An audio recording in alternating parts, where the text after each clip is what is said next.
Okay lang ba kuya na dagdagan namin yung budget mo ngayon sa Noche Buena? Okay lang ba yan?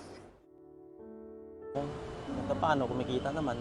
Yun lang talaga, medyo yung rate natin, baba, taas, baba. Di pa ma'am, di pa siya as in, talagang dun sa expected ko na gagastusin. Medyo kunting kayod pa. In order pala namin, pwede ba nang iuwi sa pamilya mo yun mamaya? Sure. Baka joke. Baka prank. Yun yung dadagdag namin sa Noche Buena mo kuya. Hindi nga ma'am.